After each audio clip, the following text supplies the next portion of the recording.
नवरात्रि का भी तीसरा दिन है। हम कथा का प्रारंभ करें इससे पहले चंद्र घंटा को हम प्रणाम करेंगे।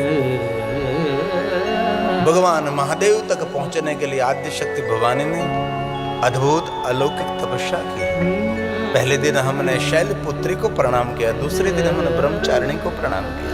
आज कथा का तीसरा दिन है, चंद्र घंटा को हम प्रणाम करें, क्योंकि विशेष प्रकार से जिनको देवी उपासना करनी उसके लिए चैत्री नवरात्रि श्रेष्ठ है।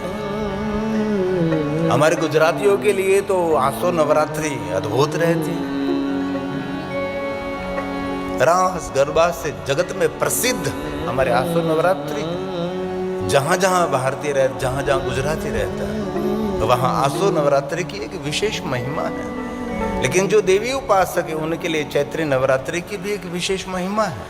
तो आइए भाव से हम माता जगदम्बा चंद्र घंटा को प्रणाम करते हैं। पिंडज प्रवरूढ़ा माता चंद्रोपास्त्र कैर्युता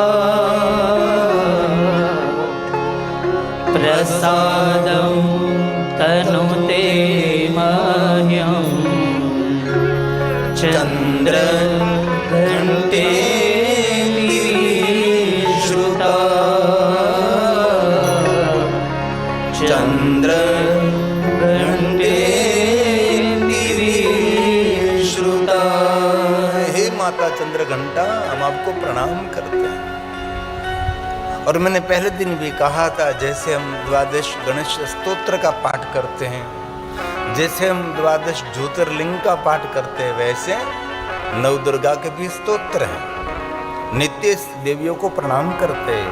प्रथमम शैलपुत्री, जो शैलपुत्री है, हिमालय की पुत्री बनकर जगदम्बा इस धरा पर प्रकट हुई है। बहुत सारी देवी उपासक उनको नित्य बोलते हैं। ऐसा नहीं कि सभी देवी उपासक ही बोलते हैं, हम सब बोल सकते हैं। कोई राम जी का भक्त है, कोई कृष्ण के भक्त है, कोई शिव भक्त है, कोई अन्य देवी देवताओं के उपासक हैं। इसलिए हम कथा के प्रारंभ में चैत्र नवरात्रि अभी चल रही है, इसीलिए हम माता जगदम्बा को प्रणाम, क्योंकि हमारी सनातनी परंपरा। हम सनातन को भी प्रणाम करते, सनातनी को भी प्रणाम करते, महादेव को भी प्रणाम करते, महादेवी को भी प्रणाम करते, हम शंकर को भी प्रणाम करते, शंकरी को भी प्रणाम करते हैं, महेश को भी प्रणाम करते हैं, महेश्वरी को प्रणाम करते हैं, क्योंकि हमारी परंपरा शिव और शक्ति की उपासना है। कोई भी देव की उपासना देवी के बिना तो अधूरी है, महादेव की उपासना महादेवी के बिना अधूरी रहती है। इसीलिए हम शैलपुत्री को प्रथम प्रणाम करते हैं। प्रथमम शैलपुत्री द्वितीयं ब्रह्मचारिणी तृतीयं चंद्रघंटेति कुष्माण्डेति चतुर्थकं पंचमं स्कंदमातेति षष्ठं कात्यायनीति च सप्तमं कालरात्रिः महागौरी चाष्टमं नवमं सिद्धिदात्री च नवदुर्गा प्रकीर्तिता नवमं सिद्धिदात्री च नवदुर्गा प्रकीर्तिता नवदुर्गा प्रकीर्तिता।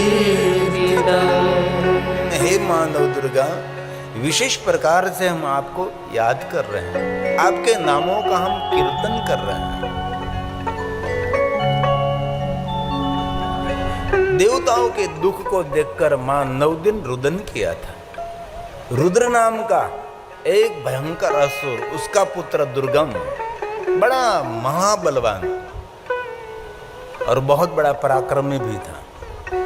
ब्रह्मा के पास से उसने वेद ले लिया, वेद को छुपा दिया। इसलिए वेद धर्म का अस्त होना। हमारी सनातनी परंपरा वैदिक परंपरा है। हमारे आचार्य लोग वेद को ध्यान में रखते हुए हम सभी को मार्गदर्शन करते हैं। वेद का प्रचार प्रसार बंद हो गया और लुप्त होने लगे। इसीलिए जप तप साधना अनुष्ठान उपासना उग्र तप सेवा बड़े बड़े यज्ञ सब कुछ बंद हो गए और बड़े बड़े लोग अपने मार्ग को भूलकर व्यर्थ मार्ग में चलने लगे। और दुर्गम नाम के असुर ने बहुत बड़ा पराक्रम करके देवताओं को दुखी कर दिया और यज्ञ बंद हो गए। सत्संग सत्कर्म दान धर्म उग्र तप सब कुछ बंद हो गया। 100 साल की अनावृष्टि हुई, अकाल हुआ। सब सज्जन संत ऋषि मुनि सब दुखी होने लगे। चारों तरफ हाहाकार हो गया। कल जो हमने थोड़ी कथा कही थी, पहले दिन भी कथा कही थी, शिव महापुराण अंतर्गत उमा संहिता के 50वें अध्याय में ये दुर्गा के सुंदर चरित्र हैं। इनमें से रोज रोज मैं थोड़े थोड़े श्लोक लेता हूं जो दुर्गा की महिमा है। दुर्गम नाम के दैत्य का अंत किया, इसलिए मां दुर्गा जगत में प्रसिद्ध हुई है। और देवताओं और ऋषि मुनियों का दुख देखकर मां ने रुदन भी किया है। इतना रुदन किया है कि पूरी नदी जब सूखी थी सब जल से भर गई। और सभी देवताओं ने आद्य शक्ति भवानी की सुंदर स्तुति की। कल भी थोड़ी सी बात मैंने कही थी। कथा के प्रारंभ में थोड़ी सी बात माता दुर्गा के बारे में। देवताओं ने कहा, हे माँ जगदम्बा हमारे सबके रक्षा करें, हमारे सबका मंगल करें। देवताओं के दिन वचन को सुनकर कृपामयी भगवती ने उस समय अनंत नेत्र वाला अपना स्वरूप दिखाया। देवताओं ने रुदन भी किया। देवताओं ने माता जगदम्बा आद्य शक्ति की उपासना की। और सभी देवताओं ने कहा, माँ पुत्र भूल कर सकता है, पुत्री गलती कर सकते हैं, हम आपके पुत्र हैं, हम आपके आश्रय हैं, लेकिन तू माँ है, माँ हम सभी को तू क्षमा कर दे। ऐसी क्षमा याचना देवताओं ने माता जगदम्बा के पास की थी। और देवताओं की प्रार्थना और याचना सुनकर माता जगदम्बा देवताओं के समक्ष अनंत नेत्र वाली माता जगदम्बा ने सभी देवताओं को दर्शन दिया, स्वरूप दिखाया है। क्यों? देवताओं के दुखों को दूर करने के लिए। इति भीति विकलवितं तेषां समाकर्ण्य कृपामयी। सभी देवताओं पर कृपा करने के लिए, देवताओं को दुख दूर करने के लिए अनंत नेत्रों वाली माता अनंता क्षमयं रूपं दर्शयामास साम्प्रतं दर्शयामास साम्प्रतं। अनंत नेत्रों वाले माता कृपा से भरी हुई माँ जगदम्बा सभी देवताओं का हित और मंगल करने के लिए देवताओं के सामने माता जगदम्बा प्रकट हुई है। ये सभी श्लोक शिव महापुराण अंतर्गत जो देवी के बारे में गाया है, अलग अलग देवियों की महिमा कही है। इनमें कहा, माता जगदम्बा प्रसन्न होकर प्रसन्न मुख कमल से माता देवी ने सभी देवताओं पर कृपा दृष्टि की। चारों हाथों में अलग अलग आयुध को धारण किया था। धनुष बाण कमल नाना प्रकार के फल मूल धारण करके मां प्रकट हुई थी। मां के रूप का यह वर्णन है। देवताओं के समक्ष जब माता जगदम्बा प्रकट हुई तब माता ने अनंत नेत्रों तो धारण किया था। नेत्रों में से अश्रु गिर रहे, क्योंकि देवताओं के दुख को देख नहीं सकती थी माँ। जैसे हमारी माँ हमारे बच्चों को दुख का देख नहीं सकते, वैसे ही माँ जगदम्बा सभी देवताओं और ऋषि मुनियों के दुख को नहीं देख सकती थी। इसलिए माँ जगदम्बा अनंत नेत्रों के साथ आंसू के साथ माता प्रकट हुई। और माता जगदम्बा के चारों हाथ में अलग अलग सभी वस्तुएं माता ने धारण। भगवान महर्षि वेदव्यास जी ने कहा है, प्रसन्न मुख कमल वाली माता। धनुर्वाणो तथा पद्मं नानामूलफलानि च धनुष बाण पद्म मतलब कमल और फल मूल बहुत सारी वस्तु लेकर माँ प्रकट हुई थी चतुर्भुजा के साथ।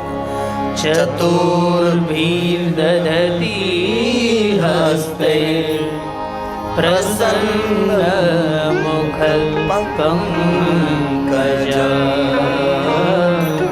प्रसन्नमुखपङ्कज।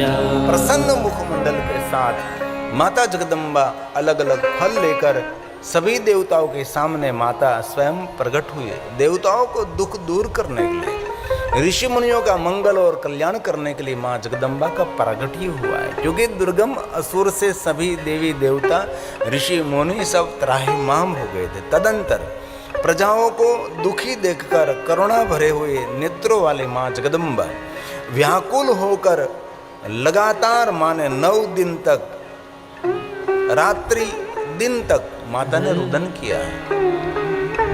देवताओं को दुख देकर, ऋषि मुनियों का दुख देकर माता ने दिन रात, ऐसा नहीं कि दिन में, दिन रात माता जगदम्बा अनंत नेत्रों के साथ माता जगदम्बा रुदन करते रहे कि सभी देवता इतने दुखी हैं, सभी ऋषि मुनि इतने दुखी हैं।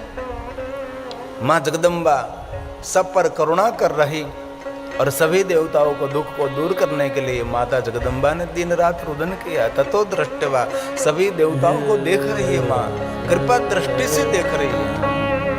ततो दृष्ट्वा प्रजास्तब्धा सभी प्रजा का दुख माँ देख रही है और सभी देवता ऋषि मुनि सज्जनों प्रजाजनों का दुख देखकर माँ के हृदय में से करुणा प्रकट हुई और माँ की आंख में से आंसू गिरने लगे। करुणामयी है माँ। करुणापूरिते क्षणा रुरोद नवदस्त्राणि नवरात्रि समाकुला नवरात्रि समाकुला। नवरात्रि और 9 दिन तक माता ने निरंतर रुदन किया। इसलिए माता की करुणा की ये उपासना है।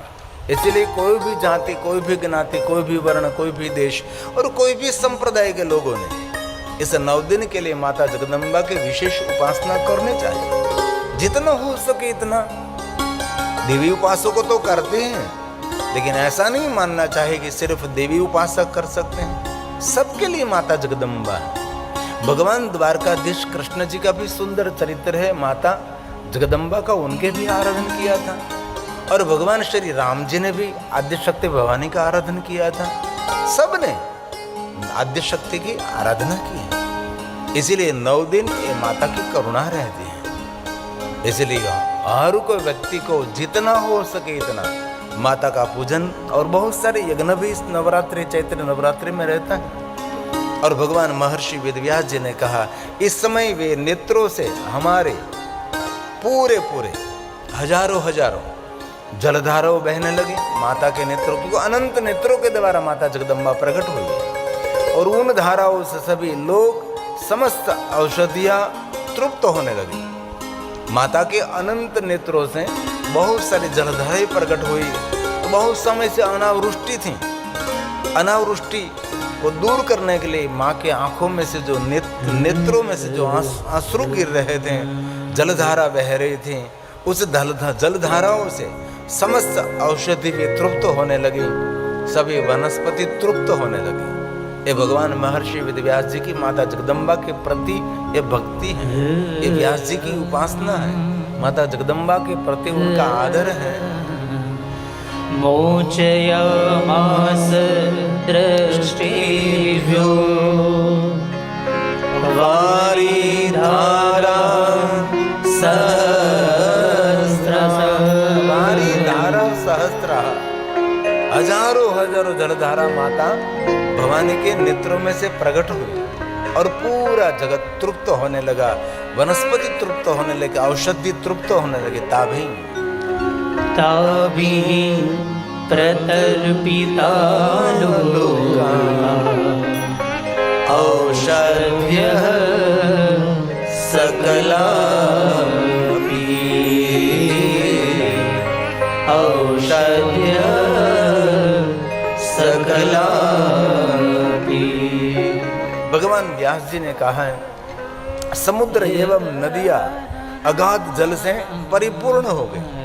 बारिश तो नहीं हुई, लेकिन माता जगदम्बा के अनंत नेत्रों से असुरों की धारा से सभी सृष्टि तृप्त होने लगी। समुद्र एवं नदियों अगाध जल से परिपूर्ण हो गई और पृथ्वी तल पर शाक फल मूल उगने लगे।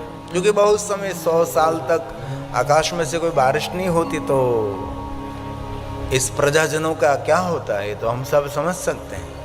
तो माता के नेत्रों से जलधारा गिरने से सभी वनस्पति नदी समुद्र सब तृप्त होने लगे और फल फूल सब उगने लगे। पृथ्वी तल पर सुंदर हरियाली होने लगी। बहुत सारे शाक, बहुत सारे फल मूल फल सब कुछ माता की कृपा से सभी देवताओं को ऋषि मुनियों को मिला है। इसलिए भगवान व्यास ने कहा अगाध तोया अगाध तोया सरितो बभूव सागरापि नदी जलाशय सागर सब रुरुर्धरणीपृष्ठे शाकमूल फलानि च शाकमूल फलानि च। शाक मूल फल सब कुछ माता के नेत्रों में से अश्रु धारा से सब कुछ खिलने लगे और सभी देवताओं को मिलने लगे। और भगवान महर्षि वेदव्यास जी ने कहा, भगवती शुद्ध हृदय वाले महात्माओं को पुरुषों के अपने हाथों में रखे हुए फल बांटने लगी और उन्होंने गौओं को लिए और बहुत सारे तृण दिए और दूसरे प्राणियों के लिए यथा योग्य भोजन वस्तुओं का माता जगदम्बा ने योगदान दिया। ये माता जगदम्बा की कृपा से सभी देवता सभी लोग तृप्त हुए हैं। शिव महापुराण ग्रंथ में तो बहुत विस्तृत है, लेकिन इसमें से संक्षिप्त करके मैं लाया हूं विस्तराद।